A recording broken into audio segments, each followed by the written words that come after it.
बिस्मिल्लाहिर्रहमानिर्रहीम। आज का जो हमारा टॉपिक अंडर डिस्कशन होगा वो है कोरोना वायरस। कोरोना वायरस क्या है? आप में से ज़्यादातर लोगों का सवाल यही होता है कि वायरस क्या होता है। बायोकेमिकली वायरस एक ऐसी नॉन लिविंग चीज़ को कहते हैं जो अपने स्पेसिफिक होस्ट के ऊपर रहती है। होस्ट कहते हैं लिविंग ऑर्गेनिज्म को। ये इंसान भी हो सकते हैं, अदर एनिमल्स भी हो सकते हैं, जिनमें पिग्स, बैट्स, काउज और माउस वगैरह शामिल हैं। कोरोना वायरस इसको क्यों कहा जाता है? मैं आपको बताता चलूं कि कोरोना वायरस सबसे पहले 1960 में डिस्कवर हुआ और ये मुर्गियों में डिस्कवर हुआ। वहाँ पर इसने सांस की बीमारी पैदा करी। इन मुर्गियों को जब इंसानों ने खाया तो उनके अंदर भी एक वायरस मुंतकिल हो गया और इंसानों के अंदर इसने ब्रोंकाइटिस रिस्पायरेटरी यानी डिजीज़ पैदा की, सांस की इंसान के अंदर भी बीमारी पैदा की। इस वायरस को इंसान के अंदर नाम दिया गया ह्यूमन कोरोना वायरस 229E और ह्यूमन कोरोना वायरस OC43। इस ह्यूमन कोरोना वायरस ने बेहद तबाही मचाई। तकरीबन 5 लाख अफराद उस वक्त हलाक हुए। उसके बाद इसके ऊपर काबू पा लिया गया। इस वायरस का साइज़ इंतहाई छोटा है। कोरोना इसको इस वजह से कहा जाता है क्योंकि ये लैटिन वर्ड क्राउन से निकला है और इसका मतलब है बरोविंग, क्योंकि ये इंसानी सेल के अंदर खुद ब खुद पेनिट्रेट कर जाता है, खुद ब खुद घुस जाता है, इसलिए इसको कोरोना कहा जाता है। नाज़रीन, आपको मैं ये बताता चलूँ कि इस वायरस का साइज़ इंतहाई छोटा है। इसका डायामीटर 120 नैनोमीटर है। ये इस वक्त दुनिया के 195 ममालिक को अपनी लपेट में ले चुका है और पाकिस्तान में बिलखसूस सिंध और बलूचिस्तान में तबाही मचाने के बाद अब इस वायरस ने पंजाब और केपी का रुख कर लिया है। पाकिस्तान में अब तक के एक्सपेक्टेड केस जो से हैं वो 950 हैं और आने वाले दिनों में इनमें बढ़ोतरी की मुतवक्के उम्मीद रखी जा रही है। इसलिए हमें इस वायरस से लड़ना है, हमें इसका मुकाबला करना है और अपना बचाव करना है। इसके लिए आप इस वीडियो को मुकम्मल देखें और इसको स्किप मत कीजिएगा। प्लीज़ इसको स्किप मत कीजिएगा और अगर आपने ये चैनल सब्सक्राइब नहीं किया तो कर लीजिए और बेल आइकन को ज़रूर प्रेस करिए ताकि आने वाले दिनों में मैं आपको इस वायरस से मुतल्लिक मज़ीद इन्फॉर्मेशन अच्छे तरीके से गाइड कर सकूं। तो मैं आपको बता रहा था कि इसकी डिस्कवरी कैसे हुई। रिसेंटली कोरोना जो अब हमारे पास आया है जिसको कोविड-19 कहा जाता है, ये वुहान एक सूबा है चाइना का। वहाँ के एक रेस्टोरेंट में एक शख्स ने चमगादड़ का सूप पिया, उससे इन्फेक्ट हुआ वो। उसने डॉक्टर को बताया कि मुझे ऐसी ऐसी अलामात हैं जिनमें आपको पता है फ़ीवर, बुखार हो गया, सोर थ्रोट, गले का खट्टा होना, एडिनॉइड्स और नमूनिया शामिल हैं। अगर सवीर कंडीशन हो जाए तो नमूनिया और ब्रोंकाइटिस होता है, वरना के फ़ीवर और सोर थ्रोट आम है, यानी बुखार और गले का खट्टा होना आम है। तो डॉक्टर ने उसको चेक किया और उसने बता दिया कि इसमें एक ऐसा वायरस है जिसके लिए हमारे पास वैक्सीन नहीं है, लेकिन हुकूमत ने उसे मजाक समझा और डॉक्टर को अपनी बेइज्जती समझकर जेल में डाल दिया। बाद में वही चाइना हुकूमत के लिए एक वबाल जान बन गया। कोविड-19 इसको नाम दिया गया जी, चमगादड़ से ये डिस्कवर हुआ और इसको जो मज़ीद कैटेगरीज़ में डिवाइड किया गया वो अल्फ़ा और बीटा कोरोना वायरस है। जब इंसान में आया तो इसको शुरू में गैमा कोरोना वायरस भी कहा गया। इसको वर्ल्ड हेल्थ ऑर्गेनाइजेशन ने जब आलमी वबा करार दिया तो उसकी बेसिक्स यही थी कि इसकी मौजूदा दौर में कोई वैक्सीन नहीं है। आप सब लोग पूछते हैं जी कि कोरोना वायरस के ऊपर हम एंटीबायोटिक लेते हैं कि ये असर नहीं करती, तो मैं आपको बता दूं कि एंटीबायोटिक बैक्टीरिया के ऊपर असर करती है, वायरस इसकी असर से मुस्तस्ना है, यानी कि वायरस पर बिल्कुल इफ़ेक्ट नहीं करती क्योंकि virus very very very small होते हैं और वो बहुत ज़्यादा स्मार्ट भी होते हैं, इस वजह से वो एंटीबायोटिक के इफ़ेक्ट से निकल जाते हैं। कोरोना वायरस ने हमारे मुल्क की मईशत को तबाह हाल कर दिया जनाब। हर तरफ लॉकडाउन है 14 दिन के लिए और दुकानें बंद हैं, लोग घरों में महसूर हैं, जिसकी वजह से हमें इस वक्त दुनिया में बहुत से चैलेंजेस का सामना है। इस कोरोना वायरस की बचाव के लिए लोग सैनिटाइज़र का कह रहे हैं, कोई साबुन से हाथ धोने का कह रहे हैं, ये बिल्कुल ठीक है। हमें मास्क की ज़रूरत नहीं है।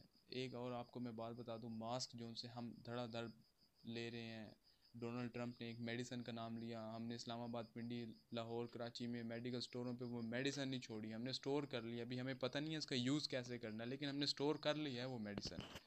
तो मेरे भाई, ये वायरस है, इससे महफूज रहने के लिए सीधी सी एक बात है कि आपने अपने हाथों को अच्छे तरीके से धोना है, बार बार धोना है, पानी से, सादे पानी से धोना है।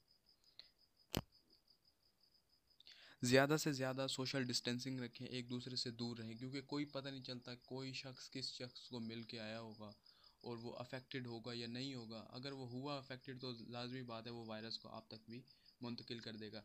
मास्क जो हम ले रहे हैं इसकी इस वजह से ज़रूरत नहीं है, क्योंकि ये वायरस हवा के ज़रिए नहीं फैल रहा, ये सोशल डिस्टेंसिंग लोगों के ज़रिए फैल रहा है और एक इंसान से दूसरे इंसान में मुंतकिल होता है।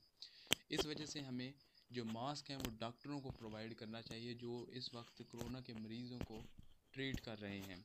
दूसरी बात ये है कि सोशल डिस्टेंसिंग, सोशल डिस्टेंसिंग इस वक्त इतना अहम किरदार अदा कर सकती है सोसाइटी में इसको रोकने के लिए कि मैं आपको बता नहीं सकता। हम जितना एक दूसरे से दूर रहेंगे, तन्हाई में, खलवत नशीनी में चले जाएंगे, उतना ही हमारे लिए बेहतर होगा। कोरोना, जैसा कि आप जानते हैं, पाकिस्तान में तबाही मचानी अभी इसने शुरू किया, लेकिन हमसे पहले जो इस दुनिया की बहुत बड़ी ताकतें बने हुए थे, जिनमें France, Spain, Germany, Belgium, Holland और इटली वगैरह शामिल हैं, इनको इसने नीस्तो नाबूद कर लिया। इन सब बड़ी ताकतों ने इसके आगे घुटने टेक लिए हैं और अब ये हम सब के मामू जो अमेरिका है, जो बड़ी सदियों से हमारा मामा बना बैठा है और बड़े बोल बोलता है, जी इस दुनिया में खुदा के बाद मैं ही हूँ जो सब कुछ है और मेरे अलावा कोई कुछ नहीं है। अब ये अमेरिका की कमर तोड़ने चला गया। अब हम नहीं जानते कि वहाँ से क्या एक्सपेक्ट किया जाएगा, लेकिन फ़िलहाल इसकी कोई वैक्सीन मौजूद नहीं है। कोरोना किस तरह इंसान को इन्फेक्ट करता है ये मैं आपको दिखा रहा हूँ कि सबसे पहले कोरोना वायरस, ये टॉप राइट पे जो आप देख रहे हैं, इंसानी सेल के करीब आता है। इंसानी सेल के जब ये करीब आता है तो एक स्पेसिफिक मेकैनिज़म के ज़रिए ये इंसानी सेल के ऊपर लगे हुए रिसेप्टर जो से होते हैं उनको अपनी तरफ माइल करता है। इसे हम कहते हैं receptor mediated endocytosis, biological language में।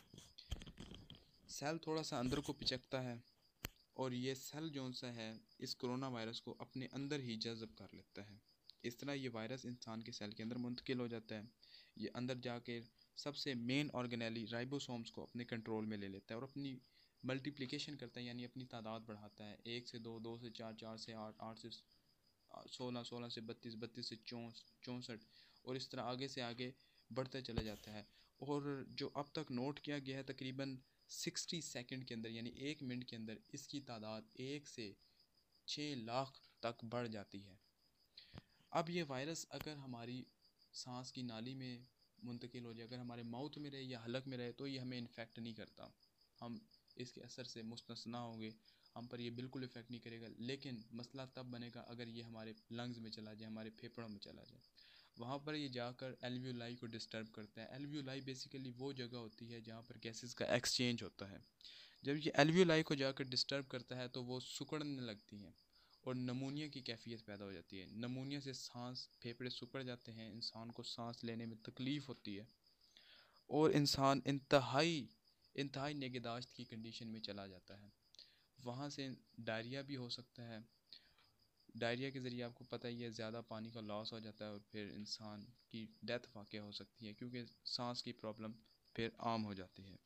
इसलिए इसकी जो हमें प्रिकॉशंस बताई जा रही हैं, जो हमें एहतियात बताई जा रही है, हमें उस पर ज़्यादा से ज़्यादा अमल करना चाहिए ताकि इस कंडीशन को अपने तक आने ही ना दे। आखिर में मैं दुआ करूँगा कि या अल्लाह पाक इस मुल्क से, पाकिस्तान से इस कोरोना वायरस को ख़ात्मा कर हमें दोबारा से वही अपना हरा भरा, रोशन, खिला हुआ मुल्क अता फरमाए अल्लाह पाक। और मैं अहमद नदीम कासमी के अशार को आखिर में ज़रूर बयान करूँगा कि खुदा करे कि मेरी अर्ज़ पाक पे उतरे वो फसल गुल, जिसे अंदेश आए ज़वाल ना हो।